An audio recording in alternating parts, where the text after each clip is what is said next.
നിങ്ങളോട് ഇന്ന് 3 കാര്യങ്ങൾ പറയണമെന്നാണ് എൻ്റെ ആഗ്രഹം. ഒന്ന്, ലഹരിയുടെ അപകടങ്ങൾ നിങ്ങളെ ഏൽപ്പിച്ച വിഷയം, അതിൻ്റെ സാമൂഹിക പ്രസക്തി. 2, ലഹരിയുടെ ഉപയോഗം നമ്മൾ എങ്ങനെയാണ് തിരിച്ചറിയുക എന്നുള്ളത്. അതൊരു പ്രധാനപ്പെട്ട കാര്യമാണ്. എന്താണെന്ന് വെച്ചാൽ പഴയ കാല ലഹരികൾ നിങ്ങളിൽ പലരും അടുത്ത് കണ്ടിട്ടുള്ള എഴുതുള്ള ലഹരി, നമ്മുടെ നാട്ടിൽ നിയമപരമായി അനുവദിച്ചിട്ടുള്ള ലഹരി, അതായത് മദ്യവും സിഗരറ്റും. ഈ 2 കാര്യങ്ങൾ നമുക്ക് എളുപ്പമായിരുന്നു തിരിച്ചറിയാൻ, അല്ലേ? ഇത് മദ്യം ഉപയോഗിക്കുന്ന ആൾക്കാരിൽ നിന്ന് മണമോ അല്ലെങ്കിൽ അവരുടെ നടപ്പിൻ്റെ രീതി, സംസാരത്തിൻ്റെ രീതി, ഇതൊക്കെ വെച്ച് തന്നെ നമുക്ക് വളരെ എളുപ്പത്തിൽ അത് തിരിച്ചറിയാൻ പറ്റുമായിരുന്നു. പക്ഷേ ഇപ്പോഴത്തെ പുതിയ ജനറേഷൻ ലഹരികൾ, രാസലഹരികളും നമുക്ക് നമ്മൾ ന്യൂജൻ ലഹരികൾ എന്ന് പറയുന്ന കാര്യങ്ങൾ ഉപയോഗിക്കുന്നവരെ തിരിച്ചറിയാൻ അത്ര എളുപ്പമല്ല. അപ്പോൾ പലരും നമ്മളോട് ഡോക്ടേഴ്സിനോട് ചോദിക്കാറുണ്ട്, നിങ്ങൾ എങ്ങനെയാണ് ഇത് തിരിച്ചറിയുക? അപ്പോൾ അതൊന്ന് ചുറ്റി പറയാനായിട്ട് കരുതുന്നു. 3ാമത്തെ ഒരു കാര്യം അതിക്രമങ്ങളുടെ മനഃശാസ്ത്രം ആണ്. പലപ്പോഴും നിങ്ങളെപ്പോലെ സാമൂഹിക കാര്യങ്ങളിൽ താല്പര്യമുള്ള പൊതുജനങ്ങളുടെ കാര്യങ്ങളിൽ ഇടപെടുന്ന ആൾക്കാർക്ക് മറ്റൊരു പ്രശ്നം എന്താണെന്ന് വെച്ചാൽ, കഴിഞ്ഞ ദിവസത്തെ വാർത്തയിലൊക്കെ നിങ്ങൾ കണ്ടു കാണും, ഒരു പ്രശ്നം ഉണ്ടായാൽ ഒരു കല്ല് അല്ലെങ്കിൽ ഒരു അടി ഉണ്ടായാൽ നമ്മളത് പരിഹരിക്കാൻ പോകും, അല്ലേ? അങ്ങനെ പരിഹരിക്കാൻ പോയി അടി കിട്ടിയവരെയും കിട്ടിയവരെയും ഒക്കെ കേൾക്കാവോ? ബാക്കിലുള്ളവർക്കൂടെ കേൾക്കാവോ? അപ്പോൾ അങ്ങനെ ഇപ്പോഴോ ഇപ്പോൾ കേൾക്കാവോ? ബാക്കിയുള്ളവർക്ക് ഇല്ല. ഇപ്പോൾ ഓക്കെ ആണോ?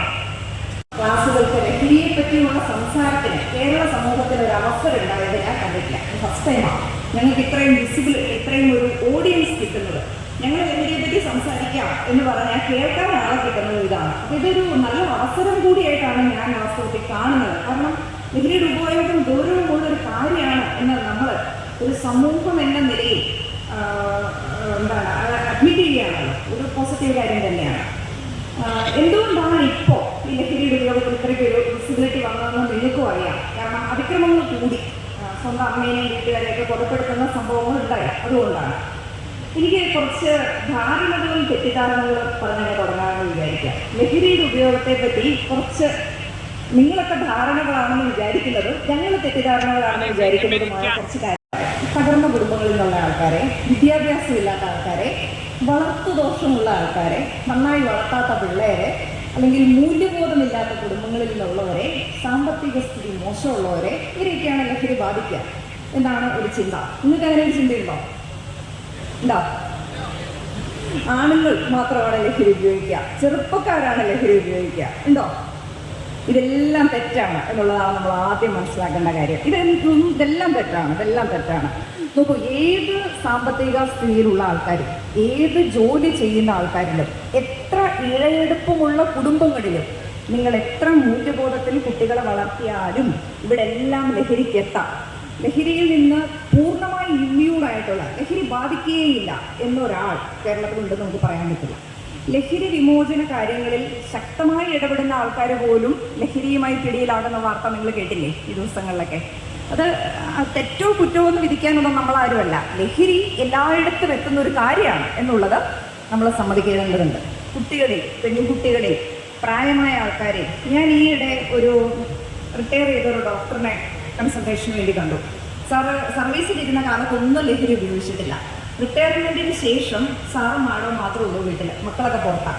അപ്പോൾ ഇപ്പോൾ ഒത്തിരി സമയം ബാക്കി, അപ്പോൾ വെറുതെ ഉപയോഗിച്ച് തുടങ്ങി, ഇപ്പോൾ നിർത്താൻ പറ്റുന്നില്ല. അപ്പോൾ അങ്ങനെ പോലും സംഭവിക്കുന്ന ആൾക്കാരുണ്ട്. അപ്പോൾ ആരും, ഏത് സാമൂഹ്യ ഘടനയിലുള്ള ആൾക്കാരും ഇതിൽ നിന്ന് പൂർണ്ണമായും സുരക്ഷിതരാണ് എന്ന് ചിന്തിക്കരുത് എന്നുള്ളതാണ് എൻ്റെ ആദ്യത്തെ മെസ്സേജ്. ഇത് എടുത്തു പറയാൻ കാരണം എന്താണെന്നറിയോ? പലപ്പോഴും നമ്മുടെ അടുത്ത കുട്ടികളെ കൗൺസിലിങ്ങിനൊക്കെ ആയിട്ട് കൊണ്ടുവരും. ചിലപ്പോൾ ടീച്ചേഴ്സ് പറഞ്ഞു വിട്ട് വരും, ചിലപ്പോൾ പോലീസുകാരും കൊണ്ടുവരും, ചിലപ്പോൾ അങ്ങനെ അടിപിടിയൊക്കെ ആയിട്ട് വേറെ ആരെങ്കിലും ഒക്കെ ആയിട്ട് കൊണ്ടുവരും. ഈ കൊണ്ടുവരുമ്പോഴത്തേക്കും നമുക്ക് മനസ്സിലാവും ഇയാൾ ലഹരി ഉപയോഗിക്കുന്നുണ്ടെന്ന്. ഇത് കൊണ്ടുവന്ന ടീച്ചർമാർക്ക് അറിയായിരിക്കും, പോലീസുകാർക്ക് അറിയായിരിക്കും, നാട്ടുകാർക്ക് മൊത്തം അറിയായിരിക്കും. ഈ സത്യം അറിയാത്ത 2 പേരെ ഭൂമിയിലുണ്ടാവുള്ളൂ. ആരായിരിക്കും അത്? ആ കുട്ടിയുടെ അച്ഛനോ അമ്മയോ, അല്ലെങ്കിൽ അയാളുടെ ഭാര്യയോ അല്ലെങ്കിൽ സ്പൗസോ. അങ്ങനെ സ്വന്തം വീട്ടുകാർ ഒരിക്കലും ഇത് പലപ്പോഴും അംഗീകരിക്കാൻ തയ്യാറാവില്ല. അവർ വിചാരിക്കുക ഇത്രയും സ്നേഹമുള്ള, ഇത്ര ഇടയെടുപ്പമുള്ള എൻ്റെ വീട്ടിൽ നിന്ന് ഒരാളിതിന് പോവില്ല എന്നുള്ളതാണ്. അപ്പോൾ ദയവായി ആ തെറ്റിദ്ധാരണ നമ്മൾ എല്ലാവരും മാറ്റിവെക്കേണ്ടതുണ്ട്. ഇതാരുടെയും കുറ്റമൊന്നുമല്ല, ഇതെല്ലായിടത്തും ഉള്ളൊരു കാര്യമാണ്. ആരും അതിൽ നിന്ന് മാറി നിൽക്കുന്നവരല്ല എന്നുള്ളതാണ്. ഇനി രണ്ടാമത്തെ ഒരു കാര്യം, ലഹരി ഒരു രോഗമാണ്. ആണോ? ലഹരി ഒരു രോഗമാണ് എന്ന് നിങ്ങൾ ചിന്തിക്കുന്നുണ്ടോ? ഇല്ല. ഭൂരിഭാഗം അങ്ങനെ കരുതുന്നില്ല എന്നുള്ളതാണ് സത്യം. ലഹരി പലപ്പോഴും നമ്മൾ വിചാരിക്കുക ഭാര്യയുടെ പ്രശ്നം കൊണ്ട്, കുടുംബത്തിലെ പ്രശ്നം കൊണ്ട്, വളർത്തുദോഷം കൊണ്ട്, അഹങ്കാരം കൊണ്ട്, കാശ് കൂടിപ്പോയിട്ട് അങ്ങനെയൊക്കെയാണ് നമ്മളതിൻ്റെ ലഹരിയുടെ ഉപയോഗത്തെ പലപ്പോഴും കാണുക. നോക്കൂ, ഇതിലൊരു പ്രശ്നം എന്താണെന്നറിയോ? നിങ്ങൾ ലഹരിയെ ഒരു രോഗമായി അഡ്രസ്സ് ചെയ്യാത്തിടത്തോളം കാലം അതിൻ്റെ ചികിത്സ പൂർത്തിയാക്കാൻ പറ്റില്ല എന്നുള്ളതാണ്. നിങ്ങൾ പലപ്പോഴും കേട്ടിട്ടില്ലേ, ഞാൻ പലവട്ടം ലഹരി നിർത്തിയിട്ടുണ്ട്, ഞാൻ വിചാരിച്ചാൽ എനിക്കിത് നിർത്താൻ പറ്റും, ഞാൻ ഇതിനു മുമ്പ് പലവട്ടം നിർത്തിയിട്ടുണ്ട്. നോക്കൂ, പലവട്ടം നിർത്തുക എന്ന് പറഞ്ഞാൽ തന്നെ അതിൻ്റെ അർത്ഥം നിങ്ങൾ ഒരിക്കലും നിർത്തിയിട്ടില്ല എന്നല്ലേ. നിങ്ങൾക്കൊരു കാര്യം പലവട്ടം നിർത്താൻ പറ്റും, നിർത്തുകയാണെങ്കിൽ നിങ്ങൾ ഒരു തവണ നിർത്തുക. അപ്പോൾ ലഹരി ഒരു ഘട്ടം കഴിഞ്ഞാൽ ഒരു രോഗമാണ്, തലച്ചോറിനെ ബാധിക്കുന്ന ഒരു രോഗമാണ് എന്നൊരു ധാരണ നമുക്ക് വേണ്ടതാണ്. ലഹരി ഒരു രോഗമാവുന്നത് എങ്ങനെയാണ് തിരിച്ചറിയുക? അതിനെപ്പറ്റി ധാരണയുണ്ട്. നോക്കൂ, ലഹരി ഒരു ഘട്ടം കഴിഞ്ഞാൽ നമ്മൾ ലഹരിയെ നിയന്ത്രിക്കുന്നതിന് പകരം ലഹരി നമ്മളെ നിയന്ത്രിക്കാൻ തുടങ്ങും. അതിന് കുറച്ച് ലക്ഷണങ്ങളുണ്ട്, ചുരുക്കി പറയാം. ഒന്ന് ഞങ്ങൾ ടോളറൻസ് എന്ന് പറയും. അതായത് മുമ്പ് കഴിച്ചുകൊണ്ടിരുന്നത് ചെറിയ അളവായിരുന്നെങ്കിൽ അളവ് കൂടി വരും. ആ കിക്ക് കിട്ടണമെങ്കിൽ മുമ്പ് കഴിച്ചിരുന്നതിൻ്റെ ഇരട്ടി അല്ലെങ്കിൽ മുമ്പ് ഉപയോഗിച്ചിരുന്നതിനേക്കാൾ കൂടുതൽ അളവ് നിങ്ങൾക്ക് ഉപയോഗിക്കേണ്ടി വരുന്നു. You are forced to use more എന്നുള്ളതാണ്. രണ്ടാമത്തെ കാര്യം ക്രേവിംഗ് ആണ്, ഭയങ്കര ആസക്തി. ഈ ലഹരിയിൽ പെടുന്നത് ഒരു പ്രണയത്തിൽ പെടുന്ന പോലെയാണ്, ഒരു പ്രേമത്തിൽ പെടുന്ന പോലെയാണെന്ന് ഞങ്ങളുടെ ഡോക്ടർമാർ പറയും. എന്തുകൊണ്ടാണെന്ന് അറിയോ? ഒരു പ്രേമത്തിൽപ്പെട്ടാൽ നമ്മൾ ഫുൾ ടൈം അയാളെ പറ്റിയേ ചിന്തിക്കുക അല്ലേ. എങ്ങനെയാണ് അയാളെ കാണുക, എത്ര സമയമാണ് ചിലവാക്കുക, എവിടെ ഇരുന്നാണ് കാണുക, പിന്നെ എങ്ങനെയാണ് സംസാരിക്കില്ലേ. നമ്മുടെ ചിന്തയിൽ എല്ലാ സമയത്തും ഈ പ്രണയിനി അല്ലെങ്കിൽ കാമുകൻ ഉണ്ടാകും എന്ന് പറഞ്ഞതുപോലെയാണ് ലഹരിയിൽ കീഴ്പ്പെടുന്ന ഒരാളുടെ മനസ്സിൽ കൂടുതൽ സമയവും ലഹരിയെ പറ്റി ബന്ധപ്പെട്ട ചിന്തകളായിരിക്കും. ഇതെങ്ങനെ സംഘടിപ്പിക്കാം, ഇതെവിടെ ഇരുന്ന് ഉപയോഗിക്കാം, പിന്നെ എങ്ങനെ കിട്ടും, പിന്നെ അതെല്ലാം അയാളുടെ ഷെഡ്യൂളെല്ലാം ലഹരിക്ക് വേണ്ടി ക്രമീകരിക്കും. ജോലിയും വീടാവട്ടെ, സൗഹൃദ സന്ദർശനങ്ങളാവട്ടെ, മരിച്ച വീട്ടിൽ പോകാവട്ടെ, യൂണിയൻ പ്രവർത്തനമാവട്ടെ, എന്തും ഈ ലഹരിയുമായി ബന്ധപ്പെട്ട് അവർ ക്രമീകരിക്കാൻ തുടങ്ങും. അതായത് ജീവിതത്തിൻ്റെ സെൻറ്റർ പതുക്കെ ലഹരി അങ്ങ് കൊണ്ടുപോകും എന്നുള്ളതാണ്. മൂന്നാമത്തെ ഒരു കാര്യം വിത്ഡ്രോവൽ സിംറ്റംസ് ആണ്, പിൻവാങ്ങൽ ലക്ഷണങ്ങൾ എന്ന് നമ്മൾ പറയും.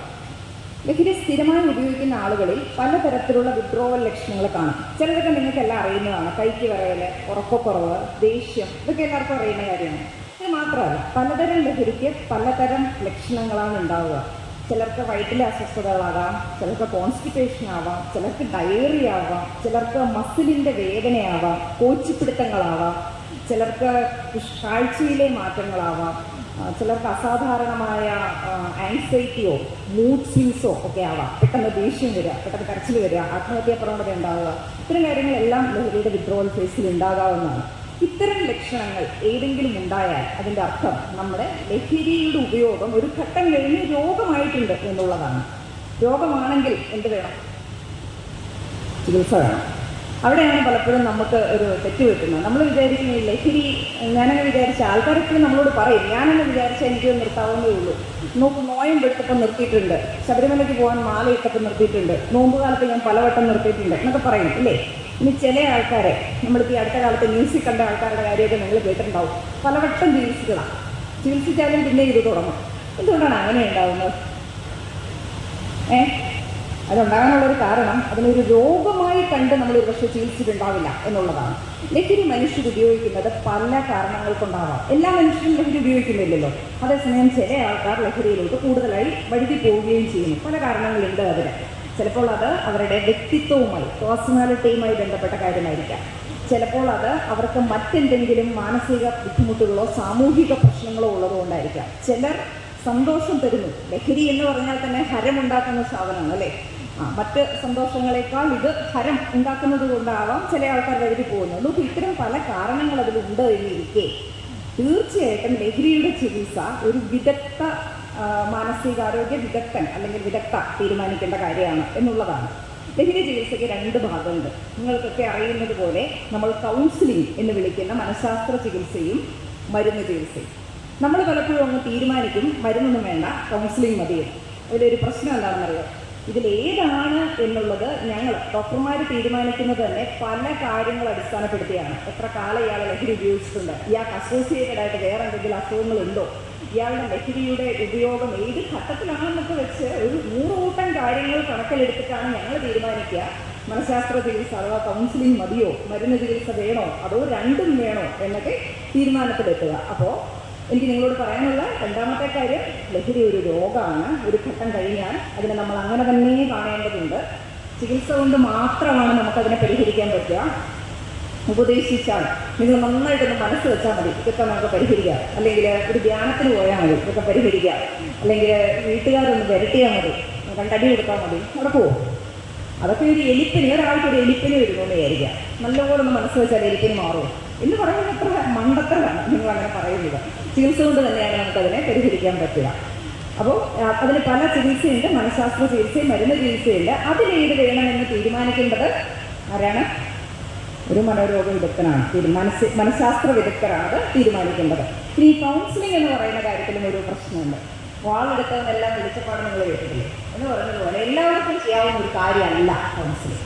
പ്രത്യേകിച്ച് ലഹരി വിമോചനവുമായി ബന്ധപ്പെട്ട കൗൺസിലിംഗ് അതൊരു ചികിത്സാ രീതിയാണ് എന്നുള്ളത് കൊണ്ട് തന്നെ സ്പെഷ്യലി അതിന് ട്രെയിനിങ് കിട്ടിയിട്ടുള്ള ക്വാളിഫിക്കേഷൻസ്, റിക്വയർഡ് യോഗ്യതകളുള്ള ആൾക്കാർക്ക് മാത്രമേ ഇത് ചെയ്യാൻ പാടുള്ളൂ. ആര് വിചാരിച്ചാലും ഇപ്പം 2 മാസത്തെ കൗൺസിലിംഗ് കോഴ്സിന് പോയിട്ടുണ്ട്, അല്ലെങ്കിൽ ജീവിതത്തിൽ നല്ല അനുഭവങ്ങളുണ്ട്, നിങ്ങൾ പലർക്കും ജീവിതത്തിൽ നല്ല അനുഭവങ്ങളുണ്ടാകും. ആ അനുഭവങ്ങൾ മാത്രം വെച്ചിട്ട് നമുക്കൊരു രോഗത്തിൻ്റെ ചികിത്സയുടെ ഭാഗമായിട്ടുള്ള കൗൺസിലിംഗ് ചെയ്യാൻ പറ്റില്ല എന്നുള്ളതാണ് നമ്മൾ മനസ്സിലാക്കേണ്ട ഒരു കാര്യം. ഇതെടുത്തു പറയാൻ കാരണം എന്താണെന്ന് വെച്ചാൽ, നമ്മൾ പലപ്പോഴും കണ്ടിട്ടുണ്ട് ഈ ലഹരി ചികിത്സയുടെ ഭാഗമായിട്ടുള്ള കൗൺസിലിങ്ങിന് പോയി അസോസിയേറ്റഡ് ആയിട്ടുള്ള മാനസിക പ്രശ്നങ്ങൾ കുളമായ ആൾക്കാരെ കാണാറുള്ളത് കൊണ്ടാണ്. അപ്പോൾ അതാണ് ചികിത്സയെപ്പറ്റി ചുരുക്കത്തിലൊന്നും പറയാനുള്ളൊരു കാര്യം. ഇനി ചോദിക്കാനുള്ളത്, ഈ ലഹരിയുടെ ഉപയോഗവും മാനസിക രോഗങ്ങളുമായിട്ട് ബന്ധമുണ്ടോ? ഉണ്ടോ? ഐഡിയ ഉണ്ടോ? ഉണ്ടാവും. അപ്പോൾ ഈ ലഹരിയുടെ ഉപയോഗവും മാനസിക രോഗമായിട്ട്, അതായത് ലഹരി ഉപയോഗിച്ച് അമ്മയെ കൊലപ്പെടുത്തി, ലഹരി ഉപയോഗിക്കുന്ന ആളാണ് അമ്മേനെ, നിങ്ങൾ കേട്ടിട്ടുണ്ടാവും കോഴിക്കോട് നടന്നൊരു കൊലപാതകം അല്ലേ? അമ്മേനെ കൊന്നു എന്നിട്ട് ആ പയ്യൻ പറഞ്ഞ സെൻറ്റൻസ് നിങ്ങളെല്ലാവരും ഓർക്കുന്നുണ്ടാവും, എന്നെ ജനിപ്പിച്ചതിനുള്ള ശിക്ഷയാണിത്. അയാളുടെ തന്നെ ഒരു സുഹൃത്ത് ഭാര്യയെ കൊന്നു. അയാളെ വിശ്വസിച്ച് വീട്ടിൽ നിന്ന് ഇറങ്ങി വന്ന പെൺകുട്ടിയാണ്. ആ പെൺകുട്ടീനെ പല കൊലപാതക ശ്രമങ്ങൾക്ക് ശേഷം ഒരു ദിവസം കൊന്നു. അപ്പോൾ ഇത്തരം കാര്യങ്ങൾ നടക്കുന്നത് ഒരു നോർമലായിട്ടുള്ള കാര്യമല്ലല്ലോ, നിങ്ങൾ സമ്മതിക്കുമല്ലോ. എന്തുകൊണ്ടാണ് ഈ ലഹരിയും ചില ഇയാൾക്ക് തന്നെ മാനസിക രോഗം ഉണ്ടെന്നല്ലേ പറയുന്നത്, ലഹരിയും മാനസിക രോഗങ്ങളുമായിട്ടുള്ള ബന്ധത്തെപ്പറ്റി നിങ്ങൾക്കൊരു ധാരണയുണ്ടോ? ഇത് 2 തരത്തിലാണ് ഈ ബന്ധം. ചിലപ്പോൾ മനുഷ്യർ കേൾക്കാമല്ലോ അല്ലേ? ചിലപ്പോൾ ആളുകൾ മുമ്പ് വേറെ മാനസിക പ്രശ്നമൊന്നുമുള്ള ആൾക്കാരല്ല, അവർ നമ്മളെപ്പോലെ പെർഫെക്റ്റ്ലി നോർമൽ ആൾക്കാർ. അവർ ലഹരി ഉപയോഗിക്കാൻ തുടങ്ങുന്നു, അതിനുശേഷം ഈ ലഹരിയുടെ ഉപയോഗം കൊണ്ട് അവർക്ക് മാനസിക രോഗം ഉണ്ടാകുന്നു. ലഹരിയുടെ ഉപയോഗം കൊണ്ട് മാനസിക രോഗം ഉണ്ടാകുന്നു എന്ന് ഞാൻ പറയുമ്പോൾ, ആ മാനസിക രോഗം മറ്റ് മാനസിക രോഗങ്ങളെക്കാൾ എന്തെങ്കിലും രീതിയിൽ കുറഞ്ഞ മാനസിക രോഗമാണ് നിങ്ങൾ ധരിക്കരുത്. അതേപോലുള്ള ലക്ഷണങ്ങളുമായിട്ട് ഒരു സാധാരണ മാനസിക രോഗിക്ക് എന്തൊക്കെ ബുദ്ധിമുട്ടുകളുണ്ടാവുമോ അതേ ബുദ്ധിമുട്ടുകൾ അതിലും ഒരുപക്ഷെ കൂടിയ അവസ്ഥയിൽ ഇവരെത്തിപ്പെടും. ആ ഘട്ടത്തിൽ എത്തിക്കഴിഞ്ഞാൽ പിന്നെ ഇവർ ലഹരി ഉപയോഗിക്കുന്നവരായിട്ടല്ല നമ്മൾ കരുതുന്നത്, അവർ മാനസിക രോഗികളായിട്ടാണ് മാറുന്നത്. പലതരം മാനസിക രോഗങ്ങൾ ലഹരിയുടെ ഉപയോഗം കാരണം ഉണ്ടാവാം. ഏറ്റവും കോമൺ ആയിട്ടുള്ള കാര്യം നിങ്ങൾക്കൊക്കെ അറിയുന്നതാണ് സംശയരോഗം. ഭാര്യ അല്ലെങ്കിൽ ഭർത്താവോ എന്നോട് വിശ്വസ്തനല്ല, അതായത് മറ്റുള്ളവരുണ്ട് എന്നുള്ള സംശയങ്ങളാവാം. എല്ലാവരും ശത്രുക്കളാണ് എന്ന തോന്നലാവാം. നിങ്ങളേക്ക് എടുത്തു വന്നത്, നിങ്ങൾ പൊതുപ്രവർത്തകരായിട്ടൊക്കെ വർക്ക് ചെയ്യുന്ന ആൾക്കാരാണല്ലോ പലരും, നിങ്ങളേക്ക് എടുത്തു വന്ന് പലരും പറയാനായിരിക്കും, അയലോകം പറഞ്ഞാൽ എനിക്ക് ശത്രുവാണ്, എന്നോട് കുസുമ്പാണ്, എനിക്കെതിരെ ഇന്നത് ചെയ്യുന്നുണ്ട്, അവിടെ പോയി ഇന്നത് പറയുന്നുണ്ട്. അങ്ങനത്തെ സംശയ രോഗങ്ങളാവാം. ചിലരിൽ വിഷാദമാവാം, ആത്മഹത്യാ പ്രവണതയാവാം, ചിലരിൽ ഉന്മാദവുമാവാം. ഉന്മാദം എങ്ങനെയാണ് പ്രസന്റ് ചെയ്യുക അറിയോ? ഉന്മാദം സാധാരണ പതിവ് കഴിഞ്ഞ് ദേഷ്യമാണ്, പെട്ടെന്ന് ദേഷ്യം വരും. നമുക്ക് പിടിയിട്ടില്ല ഇയാൾ എന്താണ് ഇങ്ങനെ പെരുമാറുന്നതെന്ന്. നന്നായി സംസാരിച്ച് വരുന്നതിനിടയ്ക്ക് പെട്ടെന്ന് പൊട്ടിത്തെറിക്കും, കയ്യിലുള്ള സാധനം ചിലപ്പോൾ എടുത്തെറിയും, കയ്യിൽ വല്ല ആയുധവും കിട്ടിയാൽ എടുത്ത് ആക്രമിച്ചെന്നിരിക്കും. അതാണ് ഈ വഴക്ക് തീർക്കാനൊക്കെ പോകുമ്പോൾ ചിലപ്പം വഴക്ക് തീർക്കാൻ പോകുന്നവന് അടി കിട്ടാനുള്ള സാധ്യത ഈ ഉന്മാദ രോഗികളൊക്കെ ആയിട്ട് നമ്മൾ ഇടപെടേണ്ടി വരുന്നതാണ്. കാരണം അവർക്ക് ആ സാഹചര്യം അനുസരിച്ച് അസസ് ചെയ്തിട്ട് പ്രതികരിക്കുന്നത് ചിലപ്പോൾ പറ്റിയെന്ന് വരില്ല. അപ്പോൾ അത്തരം അസുഖങ്ങളൊക്കെ ലഹരിയുടെ ഉപയോഗവുമായി ബന്ധപ്പെട്ട് ഉണ്ടായി വരാം. മുമ്പ് ഉണ്ടായിരുന്നില്ല, മുമ്പ് അയാളുടെ മാനസിക രോഗി ആയിരുന്നില്ല, നമ്മളെപ്പോലെയൊക്കെ ജോലിയൊക്കെ ചെയ്ത് ജീവിച്ച ആളായിരുന്നിരിക്കാം. ലഹരിയുടെ ഉപയോഗം കൊണ്ട് മാത്രം മാനസിക രോഗിയായി മാറുന്നു എന്നുള്ളതാണ് ഒരവസ്ഥ. ഇനി രണ്ടാമത്തെ ഒരു പരിപാടി എന്താണെന്ന് വെച്ചാൽ, ഇവർക്കൊരു മാനസിക രോഗമുണ്ട്.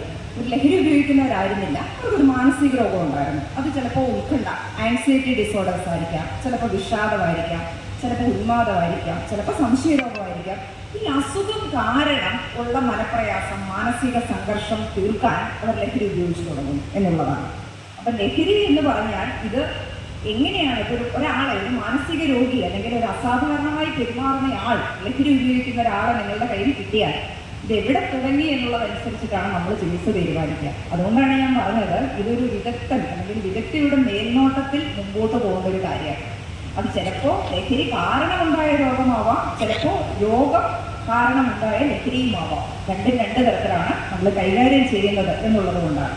അതുകൊണ്ട് ഒരു രോഗമെന്ന രീതിയിൽ ഇതിനെ ഐഡന്റിഫൈ ചെയ്യേണ്ടത് അതിക്രമങ്ങളെ പ്രിവെന്റ് ചെയ്യുന്നതിൽ വളരെ പ്രധാനപ്പെട്ട കാര്യമാണ്. ഈ ലഹരിയുടെ ഉപയോഗം നിർത്താൻ വേണ്ടി പലപ്പോഴും ആൾക്കാർ ചെയ്യാറുള്ള കാര്യം കുറച്ച് ഉത്തരവാദിത്തങ്ങൾ ഏൽപ്പിക്കുക എന്നുള്ളതാണ്. കല്യാണം കഴിപ്പിക്കുക, അല്ലെങ്കിൽ ഗൾഫിൽ വിടുക, ഈ രോഗം.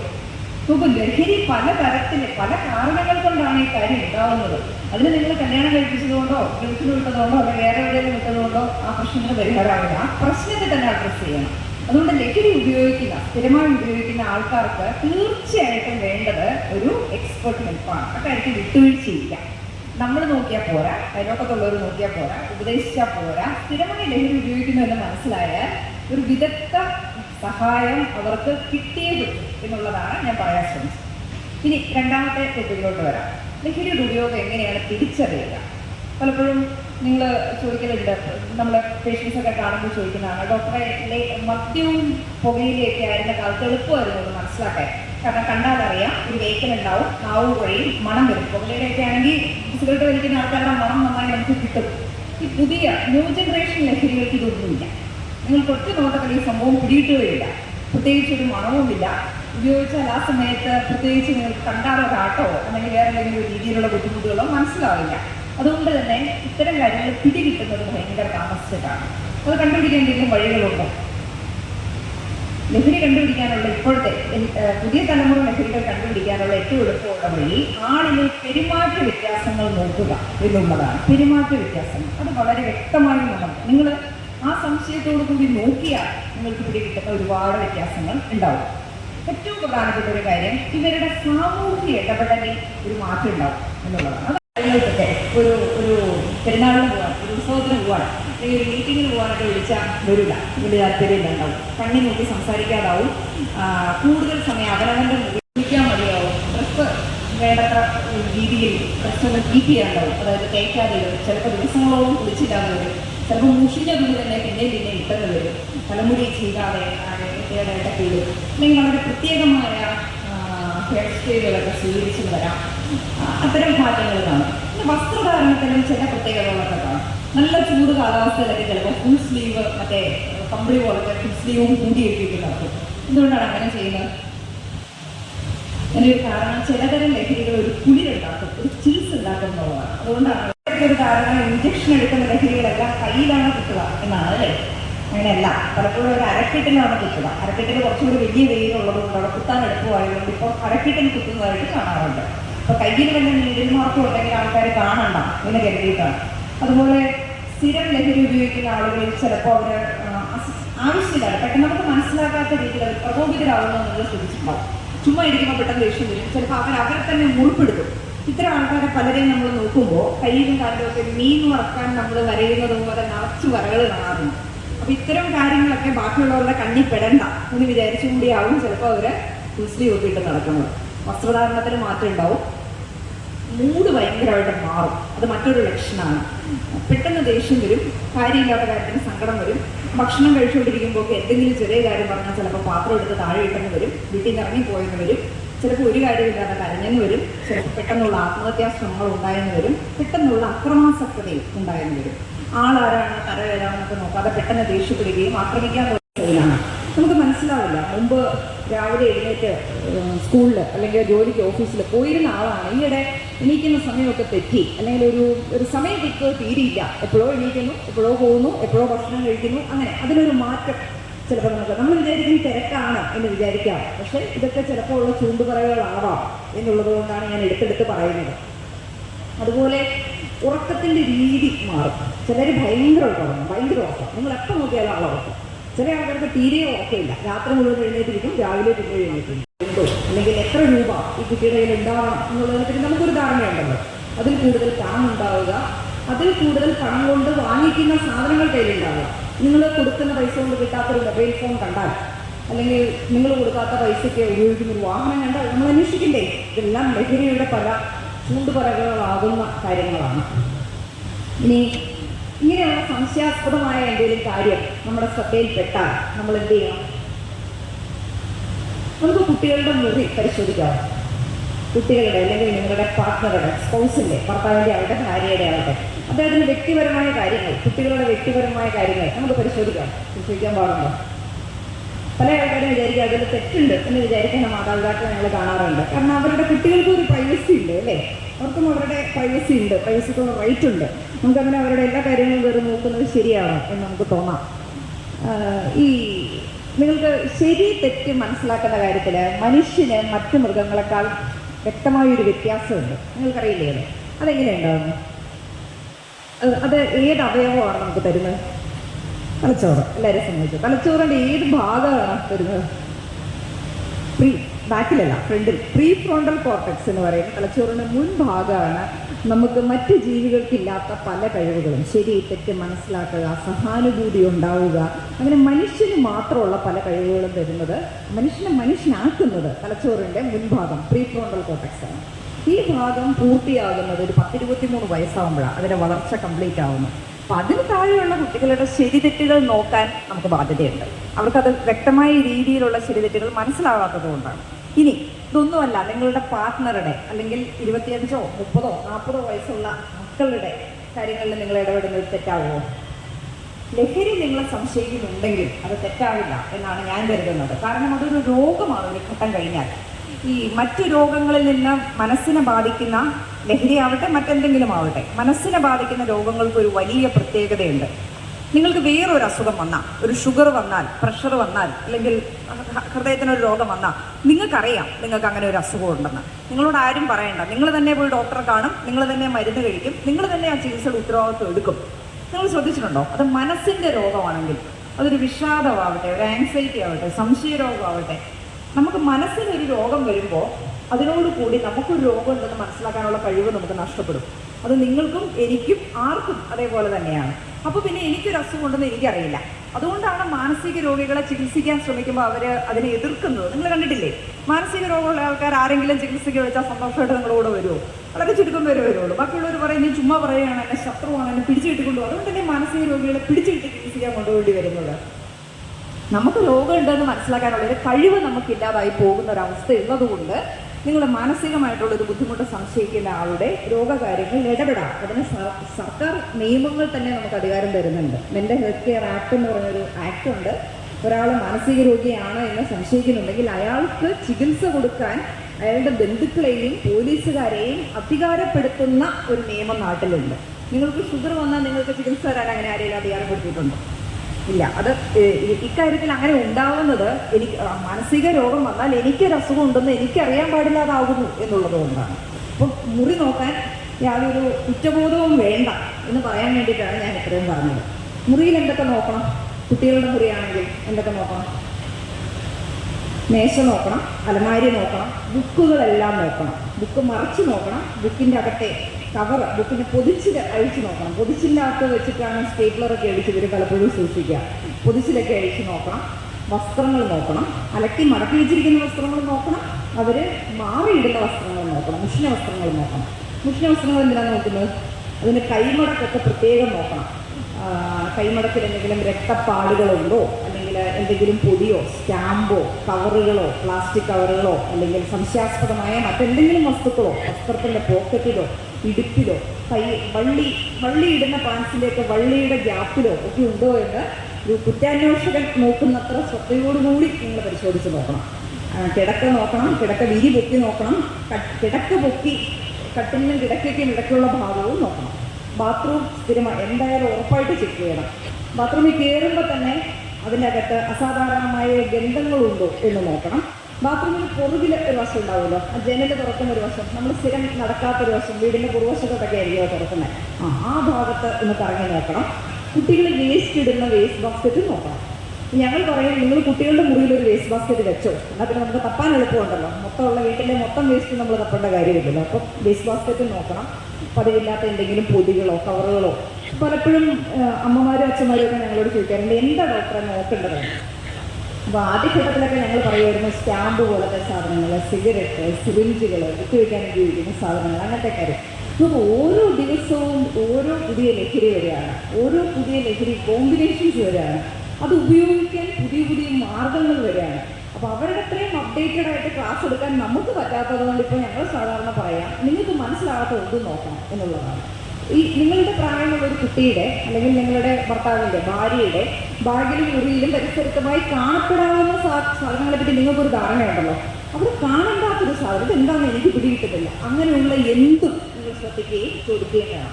ഇപ്പോൾ ഉപയോഗിക്കാത്തൊരു ATM കാർഡ്, നിങ്ങളുടെ കൊച്ചിന് ATM കാർഡ് ഉണ്ടോ ഇല്ലയോ എന്ന് നിങ്ങൾക്കറിയാം. ഒരു ATM കാർഡ് അല്ലെങ്കിൽ പ്ലാസ്റ്റിക് ഫിലിമുകൾ, പ്രത്യേക രീതിയിൽ ചുരുട്ടിയ നോട്ടുകൾ, അങ്ങനെ അസാധാരണമായിട്ട് ഇതിൻ്റെ എന്താണ് ചെയ്യുന്നത്, അല്ലെങ്കിൽ പ്ലാസ്റ്റിക് പൗച്ചുകൾ, ഗ്ലാസ് ട്യൂബുകൾ, ഇതൊക്കെ നമ്മൾ സാധാരണ അവിടെ കണ്ട കാര്യമില്ലല്ലോ. അങ്ങനെയുള്ള കാര്യങ്ങൾ കാണുന്നതെല്ലാം നിങ്ങൾ ശ്രദ്ധയിൽപ്പെടണം.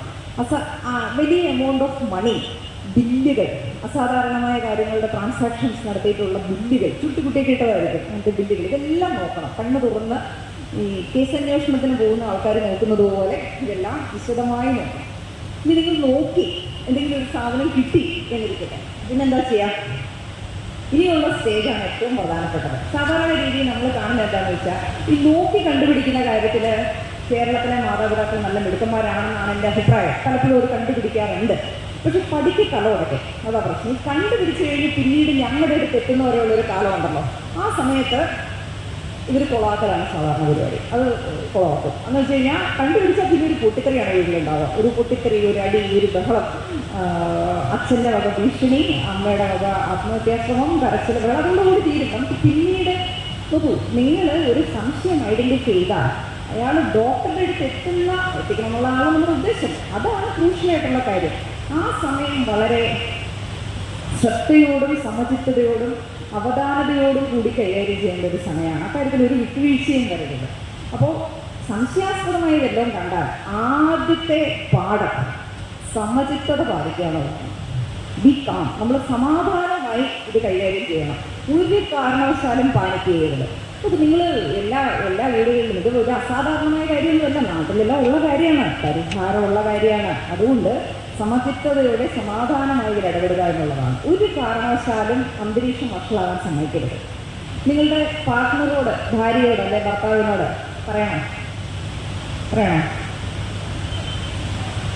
പറയണമെന്നാണോ പറയേണ്ടെന്നാണോ? ആ വീട്ടിലുള്ള മറ്റുള്ളവരോട് പറയണം.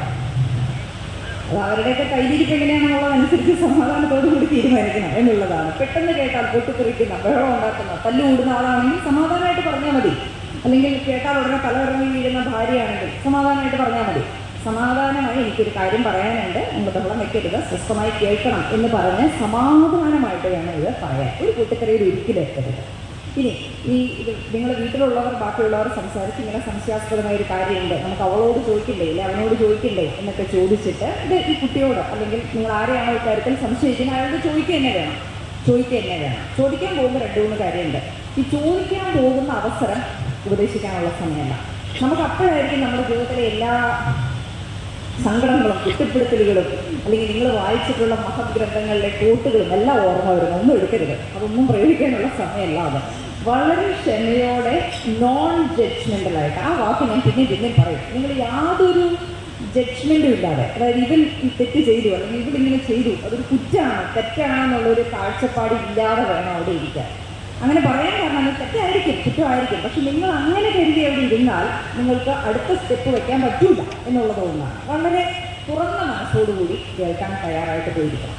നമ്മുടെ മുഖത്തും മനസ്സിലും എല്ലാം, ശരീരഭാഷയിലെല്ലാം അത് ഉണ്ടായിരിക്കണം. ഞാൻ എന്നെ കുറ്റപ്പെടുത്താനോ വീട്ടിൽ നിന്ന് പുറത്ത് കളയാനോ തല്ലിക്കൊള്ളാനോ ഒന്നും വന്നതല്ല. നമ്മൾ ഒരുമിച്ച് പരിഹരിക്കേണ്ട ഒരു പ്രശ്നം പരിഹരിക്കാൻ വേണ്ടിയാണ് ഞങ്ങൾ ഇവിടെ ഇരിക്കുന്നതെന്നുള്ള രീതി തന്നെ നിങ്ങളുടെ മുഖത്തും ശരീരഭാഷയിലും സംസാരത്തിലും അതുണ്ടാവണം. അത് പ്രധാനപ്പെട്ടൊരു കാര്യമാണ്. ഇല്ലെങ്കിൽ നിങ്ങൾ ആ സ്റ്റേജിൽ തോക്കും, ആൾ ഞങ്ങളുടെ അടുത്ത് വരില്ല. എന്നിട്ട് സംസാരിക്കാൻ തുടങ്ങണം. നമ്മൾ ചോദിച്ചു തുടങ്ങുമ്പോൾ ആദ്യം ആരെങ്കിലും സമ്മതിക്കുമോ? കുട്ടികളെ സമ്മതിക്കുമോ?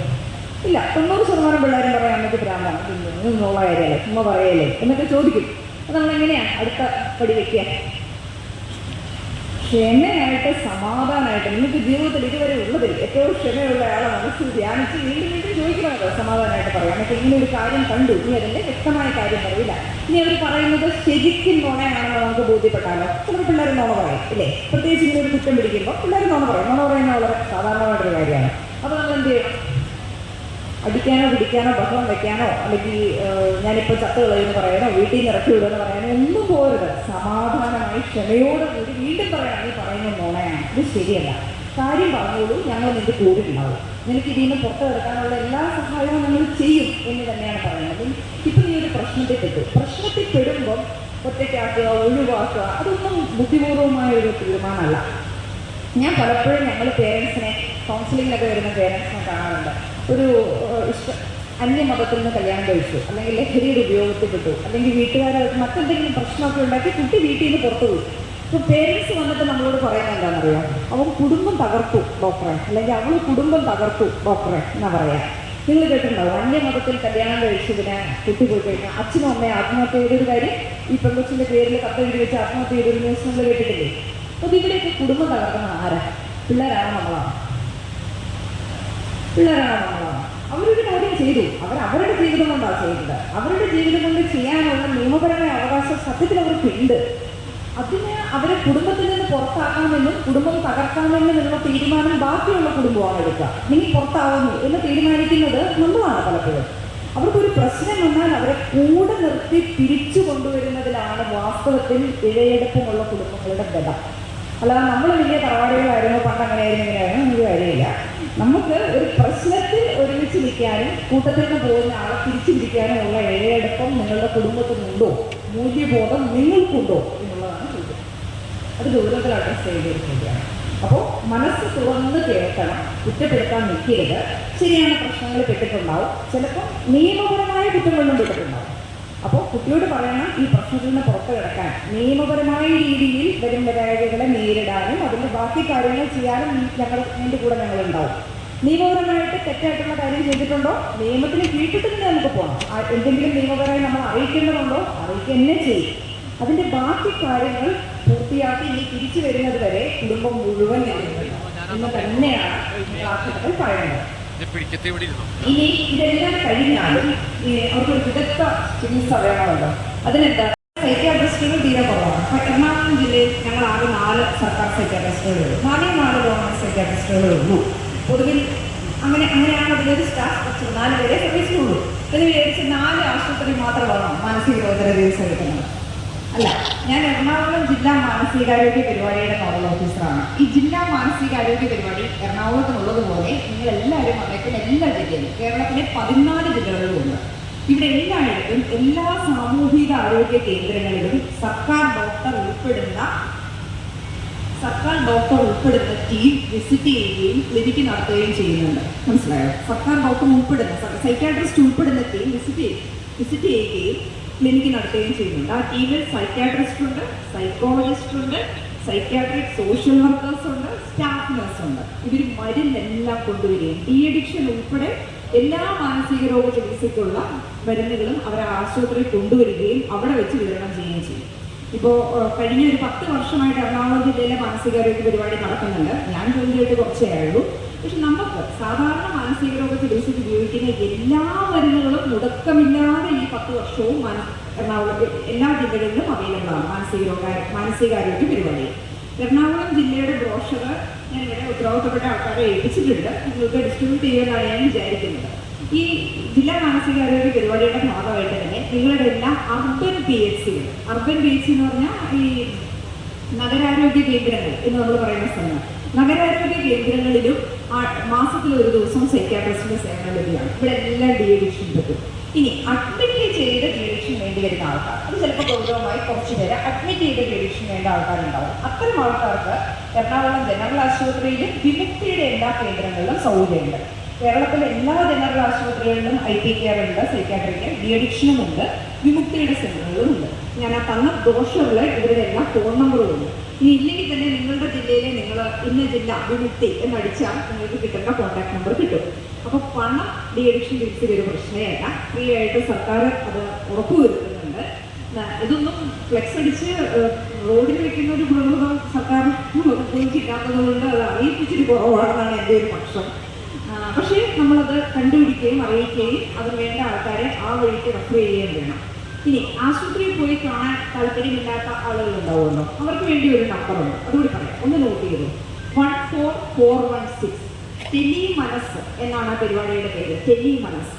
ഫോണിൽ 24 മണിക്കൂറും ആഴ്ചയിൽ 7 ദിവസവും കിട്ടുന്ന ഒരു ഫോണിൻ കൗൺസിലിംഗ് സൗകര്യമാണ് 14416. ആ നമ്പറിന് 24 മണിക്കൂറും ഡോക്ടറെ കിട്ടുന്നതാണ്.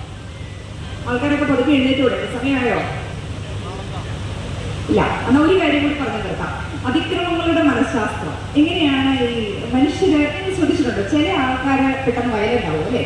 ഈ വയലന്റ് ആവുന്ന ആൾക്കാരെ കൈകാര്യം, നമ്മൾ പോലത്തെ ആൾക്കാരൊക്കെ മിക്കവാറും ഒരു വയലൻസ് ഒക്കെ ഉണ്ടായ പ്രശ്നം പരിഹരിക്കാനൊക്കെ അവിടെ തലയിടുന്ന ആൾക്കാരാണ്. അങ്ങനെ പോയിട്ട് കഴിഞ്ഞ ദിവസം ഒരാൾക്ക് കുത്തിക്കിട്ടിയെന്ന് പറഞ്ഞു. പ്രശ്നം പരിഹരിക്കാൻ പോയതാണ്. 17 വയസ്സുള്ള ഒരു പയ്യനായിരുന്നു. പക്ഷേ പ്രത്യേക കുത്തി അയാൾ ഗുരുതരാവസ്ഥയിൽ ആശുപത്രിയിൽ പോയി. ഇത്തരം പ്രശ്നങ്ങൾ എങ്ങനെയാണ് നേരിടുക എന്ന് കൂടി പറയാം. അപ്പോൾ ആദ്യം മനസ്സിലാക്കേണ്ട കാര്യം, ഒരു മനുഷ്യൻ എങ്ങനെയാണ് അതിക്രമകാരിയാവുന്നത് എന്നുള്ളതാണ്. നമുക്കൊക്കെ ദേഷ്യം വരും, ചില സമയത്ത് നമ്മളെ ദേഷ്യം വരും. നമ്മളങ്ങനെ ആരും കുത്താറും കൊല്ലാറൊന്നുമില്ല. എന്തുകൊണ്ടാണ്? നമ്മുടെ പ്രീ ഫ്രോണ്ടൽ കോർട്ടെക്സ് വർക്ക് ചെയ്യും. കുത്തുകയോ കൊല്ലുകയോ ചെയ്യേണ്ട കാര്യമില്ല, സംസാരിച്ചാണ് അത് തീർക്കുക എന്നുള്ളൊരു ബോധം, മനുഷ്യനൊത്ത ഒരു ബോധം നമുക്കുണ്ടാവും എന്നുള്ളതാണ്. ഈ ചിന്ത വർക്ക് ചെയ്യാത്ത ചില സമയങ്ങളുണ്ട്. അങ്ങനെയുള്ള ആളുകളാണ് അതിക്രമകാരികളാകുന്നത്. പല കാരണങ്ങളുണ്ടാവാം. ഏറ്റവും പ്രധാനപ്പെട്ട ഒരു കാരണം ലഹരിയുടെ ഉപയോഗമാണ്. അതുപോലെ പ്രധാനപ്പെട്ട കാരണങ്ങളാണ് മാനസിക രോഗങ്ങൾ. മാനസിക രോഗമുള്ള ആളുകൾ ഏത് ഘട്ടത്തിലും അതിക്രമകാരികളാകാനുള്ള സാധ്യതയുണ്ട്. കാരണം അവർക്ക് ചില പ്രത്യേക അനുഭവങ്ങൾ ഉണ്ടാകുന്നുണ്ട് എന്നുള്ളതാണ്. ഞാനിപ്പോൾ സംസാരിക്കുന്നത് നിങ്ങൾ കേൾക്കുന്നു. അതേസമയം മാനസിക രോഗമുള്ള ആൾക്കാർ, ഇങ്ങനെ ഒരാൾ സംസാരിക്കാത്തപ്പോൾ പോലും അവർക്ക് ചിലപ്പോൾ അശരീരി സംഭാഷണങ്ങൾ കേട്ടേക്കാം, സംശയങ്ങൾ ഉണ്ടായേക്കാം, എല്ലാവരും ശത്രുക്കളാണെന്ന് തോന്നിയേക്കാം, നിങ്ങൾ അവരെ ആക്രമിക്കാൻ ചെല്ലുകയാണ് എന്നൊരു സംശയം അവരുടെ മുന്നിൽ ഉണ്ടായിരിക്കാം. ഇങ്ങനെയൊക്കെ ഉണ്ടാവുമ്പോൾ ആൾക്കാരെ അക്രമാസക്തരാകാനുള്ള സാധ്യതയുണ്ട്. അതുപോലെ ലഹരി ഉപയോഗിക്കുന്ന ആളുകൾ 2 ഘട്ടങ്ങളിൽ അവർ അക്രമാസക്തരാകും. ഒന്ന്, ലഹരി ഉപയോഗിച്ചിരിക്കുന്ന സമയത്ത്, നമ്മളതിനെ ഇൻടോക്സിക്കേഷൻ എന്ന് പറയും. ലഹരി ഉപയോഗിക്കാത്ത വിഡ്രോവൽ സ്റ്റേറ്റിൽ. ഇപ്പൊ ചിലപ്പോൾ നിങ്ങൾ കണ്ടിട്ടുണ്ടാവും, സ്ഥിരമായി മദ്യപിച്ചിരുന്ന ആളാണ്, അപ്പോൾ കുഴപ്പമൊന്നുമില്ലായിരുന്നു, വെള്ളവടി നിർത്തി മാലയിട്ടു, അല്ലെങ്കിൽ നോമ്പെടുത്തു, അല്ലെങ്കിൽ ഒരു പനി പിടിച്ച് ആശുപത്രിയിലായി, വെള്ളവടി നിർത്തി 3 ദിവസം കഴിയുമ്പോഴത്തേക്ക് ആദ്യം നോർമലായി. കണ്ടിട്ടില്ലേ? അങ്ങനെ വരാനുള്ള കാരണം ലഹരിയുടെ ശരീരത്തിലുള്ള പിന്മാറ്റം. ലഹരിയിലായിരുന്നല്ലോ, മുങ്ങി കുളിച്ച് കിടക്കുമായിരുന്നു, അതിൽ നിന്ന് തലച്ചോറ് പൊങ്ങി വരുമ്പോൾ ചിലപ്പോൾ ചില വിഭ്രാന്തമായ അനുഭവങ്ങളൊക്കെ ഉണ്ടാവാം എന്നുള്ളതാണ്. ഇത് നിങ്ങൾ അറിയേണ്ട ഒരു കാര്യം. ഈ 3 അവസ്ഥയിലും, മാനസിക രോഗങ്ങൾ ഉള്ളവരിലും, ലഹരിയുടെ ഇൻടോക്സിക്കേഷൻ ഉള്ളവരിലും, ലഹരിയുടെ പിന്മാറ്റ അവസ്ഥയിലും അവർക്ക് സ്ഥലകാല ബോധം തീരെ കുറവാണെന്നുള്ളതാണ്. അവരെവിടെയാണെന്നോ, നിങ്ങൾ ആരൊക്കെയാണെന്നോ, നിങ്ങളെല്ലാവരും ആയിരിക്കുന്ന സ്ഥലം ഏതാണെന്നോ അവർക്ക് കൃത്യമായിട്ട് മനസ്സിലാവണമെന്നില്ല. ചിലപ്പോൾ നിങ്ങൾ നിൽക്കുന്ന സ്ഥലം പോലീസ് സ്റ്റേഷനാണെന്നോ, അതിൽ കൂടുതൽ അപകടം പിടിച്ചൊരു സ്ഥലമാണെന്നോ അങ്ങനെയൊക്കെ അവർക്ക് തോന്നും. അവരുടെ വീടായിരിക്കും, പക്ഷേ അവർ വീട്ടിലാണ് ആയിരിക്കുന്നതെന്നോ, അത് രാത്രിയാണെന്നോ പകലാണെന്നോ നിങ്ങളാണെന്നൊന്നും അവർ ചിലപ്പോൾ തിരിച്ചറിയുന്നുണ്ടാവില്ല. നമുക്ക് പലപ്പോഴും പറ്റുന്നൊരു കുഴപ്പം എന്താണെന്ന് വെച്ചാൽ, നമ്മൾ വിചാരിക്കും ഇവർക്ക് എന്നെ അറിയുന്നതല്ലേ, ഞാൻ എടുത്തുകൊണ്ട് നടന്ന് വളർത്തിയ ആളല്ലേ, ഞാൻ പഠിപ്പിച്ച ആളല്ലേ, ഞാൻ പറഞ്ഞാൽ കേൾക്കില്ലേ.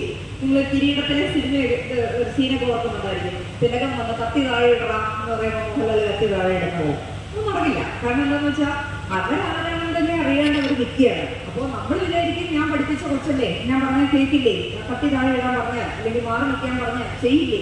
ഇല്ല, അവർ നിങ്ങളെ തിരിച്ചറിയില്ല ആ ഘട്ടത്തിൽ എന്നുള്ളതാണ്. ആ ഒരു ബോധം നമുക്ക് എപ്പോഴും വേണം ഇടപെടാൻ പോകുമ്പോൾ. കാരണം ആ നിൽക്കുന്ന ആളുടെ മാനസികാവസ്ഥ നമുക്കറിയില്ല. നിങ്ങളുടെ സുരക്ഷ എപ്പോഴും ഉറപ്പുവരുത്തുന്നതെന്നാണ് ഞാനത് പറയാൻ ശ്രമിച്ചൊരു കാര്യം. അപ്പോൾ ഒരിടത്ത് അടുത്ത വീട്ടിൽ അല്ലെങ്കിൽ മറ്റൊരിടത്ത് ഒരു അക്രമം നടക്കണമെന്നുണ്ടെങ്കിൽ നിങ്ങൾ ഇടപെടരുത് എന്ന് ഞാൻ പറഞ്ഞിട്ടേ ഇല്ല. ഇടപെടുക തന്നെ വേണം, ഒരു മനുഷ്യന് ചെയ്യേണ്ട കാര്യമാണ്. അടുത്ത വീട്ടിൽ നിന്ന് ഒരു കരച്ചിൽ കേട്ടാണ്, ഒരു സങ്കടം കേട്ടാണ് ഇടപെടുകയും ചോദിക്കുകയും വേണ്ടതാണ്. പക്ഷെ ആദ്യം നിങ്ങൾ നിയമപരമായി ചെയ്യേണ്ട നടപടികൾ ഉറപ്പായിട്ടും എടുത്തിരിക്കണം. പോലീസിനെ അറിയിക്കേണ്ടത് പോലീസിന് ഉറപ്പായിട്ടും അറിയിച്ചിരിക്കണം. അതിനുശേഷം മാത്രമേ നിങ്ങൾ അങ്ങോട്ട് പോകാവുള്ളൂ. കാരണം അവർ നിങ്ങളുടെ വീട്ടിലോട്ടല്ല വരുന്നത്, നിങ്ങൾ അങ്ങോട്ടാണ് പോകുന്നത് അല്ലേ. അവിടെ എന്തെങ്കിലും ഒരു അത്യാഹിതം നടന്നാൽ അതിന് നിയമപരമായ ഉത്തരവാദിത്വം നിങ്ങൾക്ക് വരരുത് എന്നുള്ളത് കൊണ്ടുകൂടിയാണ്. പോലീസിനെ അറിയിച്ചിട്ട് മാത്രമേ പോകാവുള്ളൂ. നേരെ തന്നെ വീടിൻ്റെ അകത്തോട്ടൊന്നും കയറരുത്. സുരക്ഷിതമായ അകലത്തിൽ നിൽക്കണം. പറ്റുന്നതിൽ തന്നെ പോകരുത്. ആരെങ്കിലും ഒന്ന് കൂടെ വിളിച്ചിട്ട് വേണം പോകാൻ. ഒരു കാരണവശാലും ചെന്ന് നമ്മൾ അകത്തോട്ട് കയറി പോകുന്നൊരവസ്ഥ വരരുത്. മുറ്റത്ത് നിന്നോ പഠിക്കൽ നിന്നോ മാത്രമാണ് നമ്മൾ സംസാരിക്കേണ്ടത്. ഒരു കാരണവശാലും പ്രകോപിപ്പിക്കുന്ന സംസാരം ഉണ്ടാവരുത്. അയാളുടെ മുഴുവൻ തെറിയായിരിക്കും പറയുന്നത്. നിങ്ങൾ തിരിച്ചങ്ങോട്ട് ഒരു വാക്ക് പോലും പ്രകോപിപ്പിക്കുന്നവരെ സംസാരിക്കും. നമ്മൾ വിചാരിക്കും കുറച്ച് പേര് ഒരുമിച്ച് ഒരു വട്ടിയൊക്കെ ആയിട്ട് ചെന്നാൽ ഇവർ പേടിക്കുകയാണ്. ഒരിക്കലുമില്ല. അത് നിങ്ങൾ അക്രമം വിളിച്ചു വരുത്തുകയാണ്. അതേസമയം നിങ്ങൾ പേടിച്ചതുപോലെ കീഴടങ്ങിയതുപോലെ അങ്ങനെ പോകേണ്ട കാര്യമില്ല. മാന്യമായി ഒപ്പത്തിന് ഒരാളോട് സംസാരിക്കുന്നത് പോലെ പറ്റുന്നതും പേര് വിളിച്ച് സംസാരിക്കുന്നതാവും അക്രമത്തിനാണ്.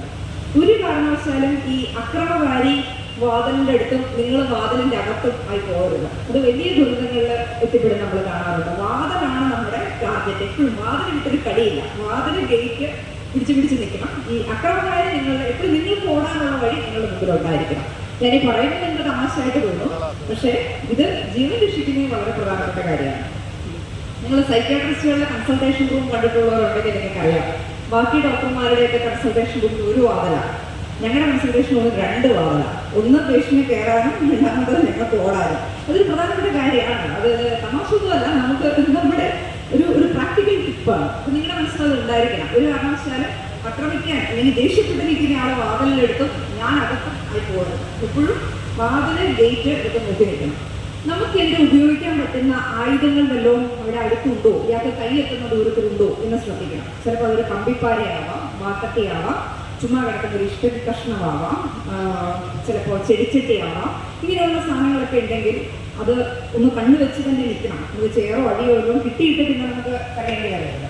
പറ്റുന്നതും ഇപ്പം ഈയിടെ ഉണ്ടായ ഒരു സംഭവം, ഒരമ്മേനെ മോൻ അടിക്കുകയാണ്. അമ്മ വീടിൻ്റെ അകത്ത് വരുന്ന കരയുന്നു. മോൻ നമുക്ക് ചോരയൊക്കെ വരുന്നത് കാണാൻ അയലോക്കക്കാർക്ക്. മോൻ വരാന്തയിൽ നിൽക്കുന്നുണ്ട്, അവൻ്റെ കയ്യിൽ കത്തിയുണ്ട്. ചോദിക്കാൻ പോകുന്ന ആൾക്കാർ എന്താ വിചാരിക്കുക? ആ അമ്മച്ചീനെ എങ്ങനെയെങ്കിലും രക്ഷിക്കണം എന്നാണ് നമുക്ക് തോന്നുന്നത്, അല്ലേ? ഒരു കാരണവശാലും മോനെ കടന്ന് രക്ഷിക്കാൻ ശ്രമിക്കുന്നതിനേക്കാൾ നല്ലത് ഒന്നിൽ കൂടുതൽ പേര് പോവുകയും ഇയാളോട് സംസാരിച്ച് കാം ഡൗൺ ചെയ്യാൻ ശ്രമിക്കുകയും ആ സമയത്ത് വീടിനൊന്നിൽ കൂടുതൽ വാതിലുണ്ടാവുമല്ലോ, മറ്റേതെങ്കിലും വാതിലിൽ കൂടി നിങ്ങൾ അപകടത്തിൽപ്പെട്ട ആളെ സമീപിക്കുകയോ അല്ലെങ്കിൽ അയാൾ ആ വാതിലിൽ കൂടി പുറത്തിറക്കാൻ ശ്രമിക്കുകയോ ചെയ്യുന്നതാണ് നല്ലത്. കീഴടക്കി ആയുധവുമായി നിൽക്കുന്ന ഒരാളെ കീഴടക്കി ചെയ്യുക എന്ന് പറയുന്നത് ഒരു അപകടം പിടിച്ച കാര്യമാണ്. അതിനുള്ള സംവിധാനങ്ങൾ ഉണ്ടെന്ന് ഉറപ്പുണ്ടെങ്കിൽ മാത്രമേ അതിന് മുതലാവുള്ളൂ, അല്ലെങ്കിൽ അത് ചെയ്യരുത്. ചിലപ്പോൾ അവർക്ക് ജീവിതത്തിന് അപകടം ഉണ്ടാവാം, ചിലപ്പോൾ നമുക്കുണ്ടാവാം. ഏതാണെങ്കിലും അതിന് നിയമപരമായ നൂലാമലകൾ വേറെ ഉണ്ടോ എന്നുള്ളതുകൊണ്ടാണ്. അപ്പോൾ ഓടിച്ചാണെങ്കിലും ഞാൻ വിഷയങ്ങളൊക്കെ പറഞ്ഞതെന്നാണ് വിചാരിക്കുന്നത്. നിങ്ങൾക്ക് പ്രയോജനപ്പെട്ടു എന്ന് വിചാരിക്കുന്നു. വളരെ ശ്രദ്ധയോടെ ഇരുന്ന് കേട്ടതിന് പ്രത്യേകം നന്ദി. ഞാൻ ഒരിക്കൽ കൂടി നിങ്ങളോട് സ്നേഹവും സന്തോഷവും പറയുന്നത് എന്താണെന്ന് വെച്ചാൽ, നിങ്ങൾക്ക് പേഴ്സണലി പ്രയോജനം അല്ലാത്തൊരു വിഷയം നിങ്ങൾ ഇന്ന് തിരഞ്ഞെടുത്തതിന്, അത് കേൾക്കാൻ മനസ്സ് കാണിച്ചതിനുമാണ്. അതിന് പ്രത്യേകമായ അഭിനന്ദനങ്ങൾ അറിയിക്കുന്നു. നന്ദി.